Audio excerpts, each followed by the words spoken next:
So I'm very grateful to be here to present our work on interrogating the metabolome in colorectal cancer. To begin with, I have some disclosures. I'm founder and CEO of a company called Qualsure Diagnostics, which develops precision oncology tests, and founder of another company, a nascent startup called SureScreen, which is related to the work that I'm presenting today. So, as Elise mentioned, I have spent a lot of my career collecting samples from patients who've provided consent in collaboration with colleagues. And this has been really successful in terms of attracting collaborations with experts in oncology throughout the world. And it's been quite and part of that work has resulted in the collection of a large number of colorectal cancer cases. And so what I'll be talking about today is a little bit about the carcinogenesis of colorectal cancer. I'll talk about the value of screening and why metabolomics may be valuable in that context. And I will discuss the development of a metabolomic biomarker for the purpose of early detection, as well as for detecting response to chemotherapy. Colorectal cancer is the second leading cause of cancer death, not just in Canada and in the US, but globally. Interestingly, what's been happening from an epidemiologic perspective is there's been a really significant increase in the incidence of colorectal cancer in the younger population. We don't actually know why that's happening, but it's particularly important because the population that we tend to screen for colorectal cancer is patients who are 50 years of age and older. And as you can see here, this is the incidence of rectal cancer, and in the incidence of rectal cancer in 20 to 29-year-olds all the way up to the 50s is actually increasing. The other interesting thing about colorectal cancer is how it evolves. So it begins at a polyp stage, which is essentially just protrusion into the lumen of the colon.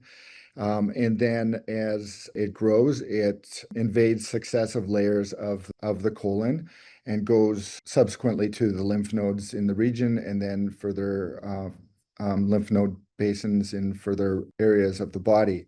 It also has the capability to spread hematogenously, mostly to the liver and to the lungs. The third thing that's interesting about this is that there are really two pathogenic pathways. And the first pathway, we call that the chromosomal instability pathway. And essentially, that represents about 85% of colorectal cancers. It results in an accumulation of mutations, and ultimately an adenomatous polyp develops. And at that stage, it's still in a premalignant stage. And then subsequently that begins to become invasive, as I've described, and has the capability to spread to other areas of the body. The other pathogenic pathway that represents about 15% of patients and mostly involves the right side of the colon, for reasons that are not completely clear, is called the microsatellite instability pathway. And so it's also known as the hypermutated phenotype of colorectal cancer. This also results in premalignant polyps. But what's different about these polyps is they're much more flat and difficult to identify, and so oftentimes are missed even in a colonoscopy. What's particularly pertinent about these two different subtypes of colorectal cancer is that the second pathway, the microsatellite unstable pathway, results in colon cancers that are not sensitive to the usual types of chemotherapy. And importantly, they are also very sensitive to immune therapy. So what we ultimately want to do now is to identify colorectal cancer at a very early stage, especially in the pre-malignant stage. So in that first pathway, that would be the adenomatous polyps, and in the second pathway, that would be the serrated adenomas. Why do we want to do that? Well, the main reason is that as you look at later stage colorectal cancer, the treatment algorithms become much more expensive, much more complicated, and much more toxic. So if you have a patient with early stage cancer, you can generally treat them with surgery alone. But once that cancer has spread to the lymph nodes, in other words, stage 3, at that point, you have to consider adjuvant chemotherapy, which of course has its own problems, including toxicities. And then finally, for stage 4, it's very unlikely that surgery is going to comprise a major part of the treatment algorithm, although it can in some instances. But generally, what is involved is palliative chemotherapy. So what we want to do, obviously, is to identify colorectal cancer at a very early stage, preferably when it's in the premalignant stage. And the way that we do that now is with colonoscopy. Now, the problem with colonoscopy, though, while this is the gold standard and capable of identifying colorectal cancers and adenomas at a very early stage, the problem is that actually delivering that to a larger population is extremely difficult because it's expensive, it's inconvenient, and it takes expertise in order to perform the procedure. It also is an invasive procedure, so there is a small risk of perforation to the colon. So what we do to enhance our capability to screen a larger population is we pre-screen patients. In other words, we triage them. And the way that we do that in most countries is with a stool test. The stool test that's commonly used is called the FIT test. It's an immune assay for blood. The problem, of course, is that it's extremely inconvenient because it's stool, and as a result of that, the compliance is very low at only about 30%. So the solution to that is something much more convenient, and in my view, would be a blood test. And I will tell you shortly why I think that metabolomics represents a good approach for that. So first of all, why metabolomics? Metabolomics is particularly interesting. Here's sort of an anecdotal example of how metabolomics can be used in real life. There are actually not far from where we are in Canada, in Saskatchewan, they train dogs to detect cancer. And this has been demonstrated to be very effective. Looking at dogs can sense cancer in the stool as well as in the breath. Now, obviously, that's not scalable, but it represents an interesting example of how metabolomics can be utilized for the purpose of early detection. What's also interesting is that metabolites change in patterns because, as you can well appreciate, metabolic pathways are linear and circular, and so any change in a particular metabolic enzyme is going to change the pattern of abundance of various metabolites. Also importantly is that the metabolome is extremely sensitive to changes in health, and finally, the metabolome changes very rapidly with changes in a condition. So it represents a potentially very interesting tool for the purpose of classifying colorectal cancer. And so we've really focused on trying to find the patterns that are associated with colorectal cancer, but also to identify subsets of patients who have colorectal cancer for various purposes, and that's what I'll present today. So we began our work actually quite a long time ago, and reaching into the biobank, we got samples from patients with local regional colorectal cancer. In other words, colorectal cancer that is restricted to the colon and the associated lymph nodes. We had some patients with liver metastases, and we had patients with extrahepatic metastases as well. At that time, we didn't really have a good appreciation of what the best approach would be for looking at the metabolome, and so we used NMR spectroscopy. And you can see an NMR spectroscope behind the group there, and we use gas chromatography mass spec.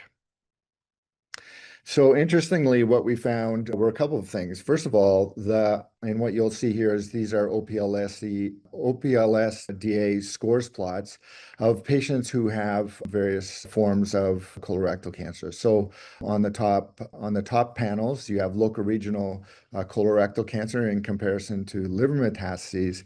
And the local regional individuals are the ones in blue.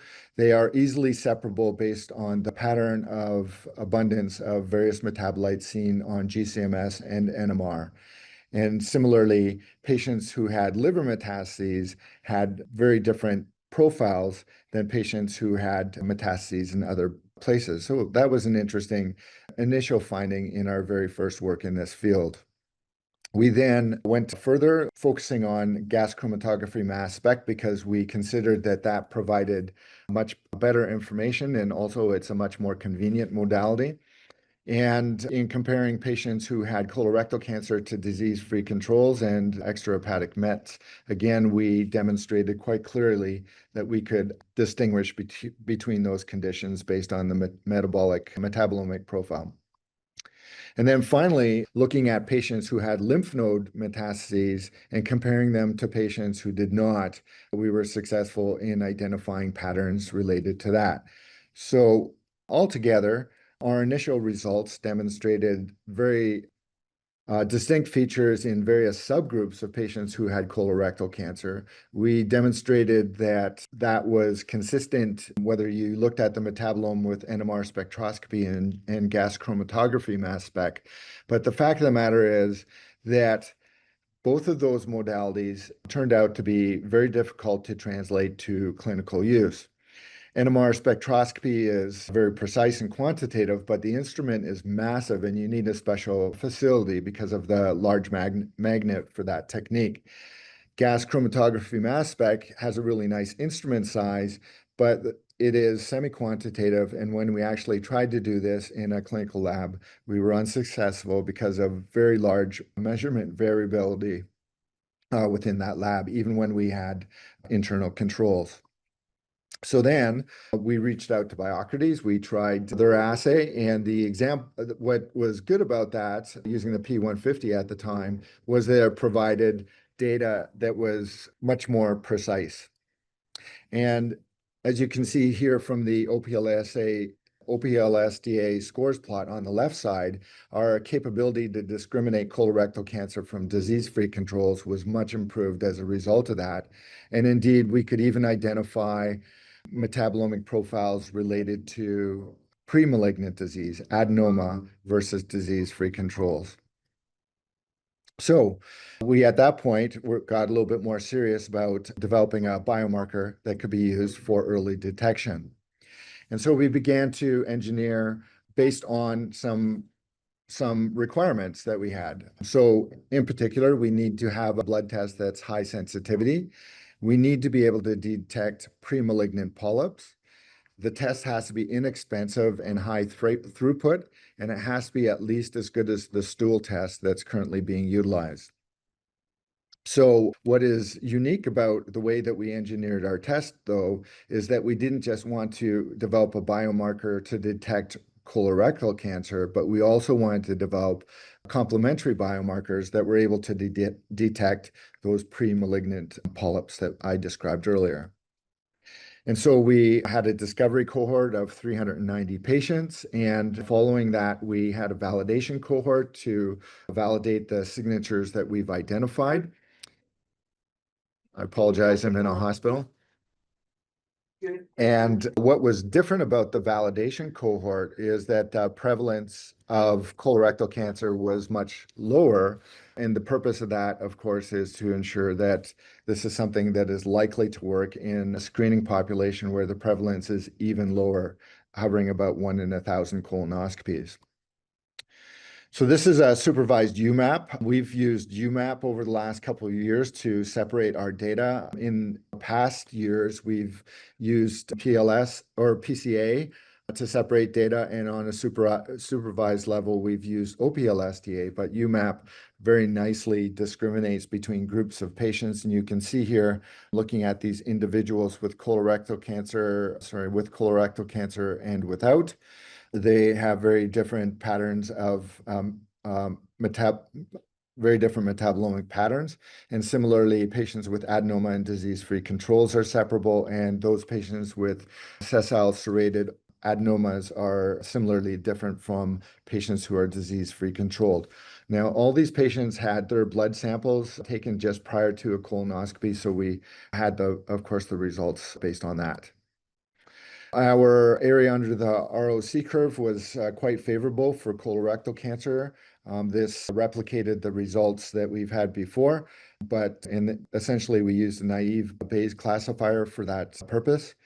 And then we looked at patients with the premalignant adenomas, and we were able to detect them with reasonable sensitivity and specificity, although you can see here it's not quite as good as colorectal cancer, perhaps because they're very small lesions measuring less than a centimeter. And finally, the serrated adenomas could be detected quite sensitively as well. Again, not quite as good as colorectal cancer, but that's certainly what we expected.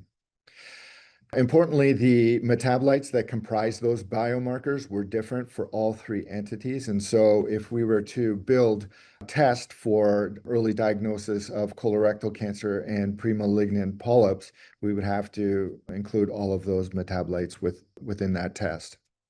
So we're now refining the signature for very early disease.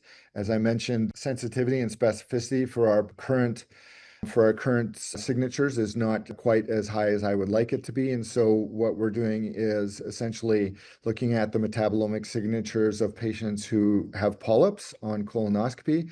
And we're going to be repeating those signatures 3 months after they've had a polypectomy to see if that signal disappears. And then we'll have a much more specific test available.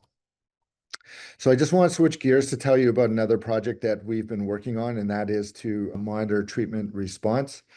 Generally, with colorectal cancer and almost every cancer, what we do when we give chemotherapy especially for metastatic disease, is we start a chemotherapy that we think is going to be beneficial for that individual. Frankly, it's a best guess based on data from larger populations, so it's really difficult to personalize those decisions. And what we do is we start the chemotherapy, and then within 3 months, we repeat the scans to see if there's a response. And ordinarily with cytotoxic chemotherapy, with a successful choice, then you will see shrinkage of the tumor. But with the newer targeted therapies, oftentimes we don't actually see a reduction in the tumor size, but instead what we'll see is perhaps a change in the radiodensity of the tumor on MRI or on CT scans. So again, what we do after we give chemotherapy is we gauge the response. And so a partial response is defined as a reduction in tumor size of more than 25%, stable disease is less than that, and then progressive disease is growth, of course. And in the meanwhile, while you're keeping those patients on those treatments, 3 months has gone by, very significant side effects could have occurred. And then you switch your chemotherapy when you realize that it's not going to work. And so the rationale is to really find a way to identify whether they're responding favorably in a much more rapid fashion. So what our hypothesis was that we could look at the metabolome and identify features that signified a response before you could actually measure it radiographically. And so, as you can imagine, what contributes to one's metabolomic profile in the blood is a whole host of features, including various genetic and environmental factors contributing to the host, as well as the host's response to the tumor, but also the effects of the tumor itself. And then when you give a drug, there are going to be pharmacologic changes to the metabolome, which is not unexpected. But what we expect is that the features related to the cancer itself will disappear. And if you have no favorable response to the chemotherapy, then those features will remain constant, but the pharmacologic effects of the drug will still be there. And so we had patients who were treated with cetuximab and brivinib. These are patients with metastatic colorectal cancer. And we looked at their blood work before their treatment and then a couple of weeks after their treatment. And in fact, within 2 weeks of starting their treatment, we were able to identify very definitively a change in the metabolomic profile that was associated with a partial response that was not present in patients who ultimately, 3 months later, were found to have progressive disease. So this is quite exciting. And then when we applied the biomarker, this is a biomarker again that is related to the changes in the metabolome related to response. When we applied that biomarker to blinded patients, You can see here, this is progression-free survival on the left side and the overall survival on the right side. Patients with the biomarker that predicted progression did very, very poorly, as you can see by this Kaplan-Meier curve. And then we used that very same biomarker and we applied it to patients with a completely different tumor and a completely different drug. So these are patients with hepatocellular carcinoma treated with axitinib. And once again, that biomarker that predicted progression on the chemotherapy predicted a very poor outcome in those patients as well. So in conclusion, metabolomic biomarkers are extremely sensitive. They are useful not only for disease detection, but also for monitoring treatment response. And importantly, as we've gained experience with metabolomics, we found that it is extremely important to reduce as much as possible the metabolite measurement variance. And so having a technology that enables quantification in as precise a fashion as possible is extremely important, especially if you're going to bring this to clinical use. This is a team sport. I am showing here the very early team when we started this work, including Hans Vogel, Karen Kopchak, and Alim Welji, and my PhD student at the time, now working at Stanford, Farshad Farshadfar.